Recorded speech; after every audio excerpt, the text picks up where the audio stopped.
మనందరి అభిమాన నాయకుడు రాష్ట్ర ముఖ్యమంత్రి వర్యులు శ్రీ రేవంత్ రెడ్డి గారిని అమూల్యమైనటువంటి సందేశం ఇవ్వాల్సిందిగా కోరుతా ఉన్నాను. వీడు భూమి నవానైతాడు బీద సాదల ధైర్యం వీడు.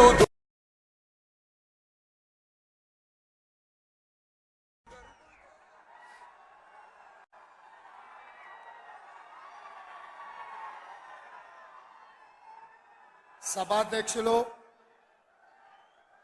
మిత్రుడు కార్యనిర్వాహక అధ్యక్షుడు మహేష్ కుమార్ గౌడ్ గారు,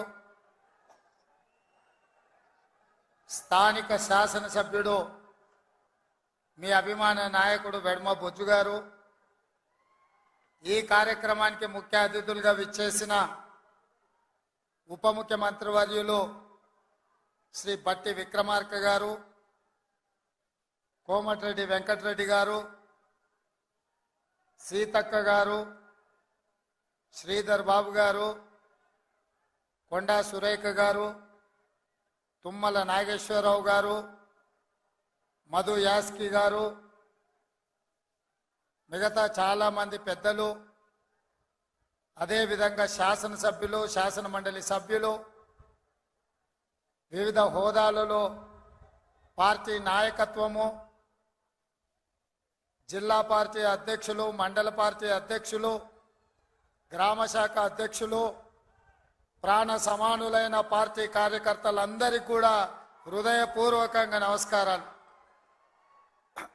మిత్రులారా, ఆనాడు ఇక్కడే దళిత గిరిజన దండోరా కార్యక్రమాన్ని తీసుకున్నప్పుడు పెద్దలు ప్రేమ్ సాగర్ రావు గారు బాధ్యతను తీసుకొని ఆనాడు ప్రభుత్వం నిర్బంధాలు కొనసాగిస్తుంటే, అడ్డంకులు సృష్టిస్తుంటే, ఏది ఏమైనా నలుమూలల నుంచి అడవి బిడ్డలు, ఆదివాసీలు ఇంద్రవల్లికి కదం దొక్కి ఆనాడు వేలాది మంది వచ్చి దళిత గిరిజన దండోరాను ఆశీర్వదించి ఆగస్టు 9, 2021 నాడు కల్వకుంట్ల చంద్రశేఖరరావు మీద సమర శంఖం పూరించి ఈ తెలంగాణ గడ్డ మీద చంద్రశేఖరరావు కుటుంబాన్ని బొందబెడతామని చెప్పి ఆ అమరవీరుల స్తూపం సాక్షిగా ప్రతినబూని ఆ కార్యక్రమాన్ని డిసెంబర్ 3 నాడు పూర్తి చేసిండ్రు. మీకందరికీ మనస్ఫూర్తిగా ధన్యవాదాలు. మిత్రులారా, ఇక్కడ మట్టికి గొప్పతనం ఉన్నది, ఇక్కడి గాలిలో పౌరుషం ఉన్నది, ఇక్కడ తినే తిండిలో, వేసే అడుగులో పోరాట పటిమ ఉన్నది. ఈ గడ్డ మీద మీ బిడ్డ కొమరం భీం జల్ జంగల్ జమీన్ అని చెప్పి ఆనాడు రాజ్యాలకు వ్యతిరేకంగా, అదేవిధంగా రామ్జీ గోండు, ఈ ప్రాంత గోండు బిడ్డ బ్రిటిషర్స్ కు వ్యతిరేకంగా, రజాకర్లకు వ్యతిరేకంగా కొమరం భీం ఆనాడు పౌరుషంతో పోరాడిను. ఈనాడు చరిత్ర పుటలలో పోరాటాల గురించి చర్చించాలి అంటే, పౌరుషం గురించి ప్రస్తావించాలి అంటే రామ్జీ గోండు, కొమరం భీం గురించి ప్రస్తావించకుండా ఏ చరిత్ర మొదలు అవ్వదు అని చెప్పి నేను సగర్వంగా ఈ సందర్భంగా చెప్తున్న మిత్రులారా, అలాంటి పోరాట స్ఫూర్తిని తీసుకొని కేస్లాపూర్ గుడిలో దర్శనం చేసుకొని నాగోబా ఆశీర్వాదం తీసుకొని తప్పకుండా ఈ గడ్డ మీద ఇందిరమ్మ రాజ్యం తీసుకొచ్చి దళితులకు, గిరిజనులకు, ఆదివాసీలకు, బలహీన వర్గాలకు, మైనారిటీలకు వాళ్ళు మెచ్చే ప్రభుత్వం, వాళ్లను ఆర్థికంగా సంక్షేమ రంగంలో అభివృద్ధి ప్రాంతం వైపు నడిపించే ప్రభుత్వాన్ని ఏర్పాటు చేస్తామని చెప్పినాం.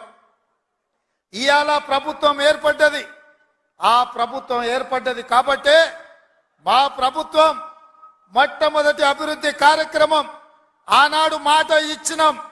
ఇదే ఇంద్రవెల్లి అమరవీరుల స్తూపం సాక్షిగా అభివృద్ధి కార్యక్రమాలను తీసుకొని ముందుకు వెళ్తాం. ఆదిలాబాదును దత్తత తీసుకుంటాం.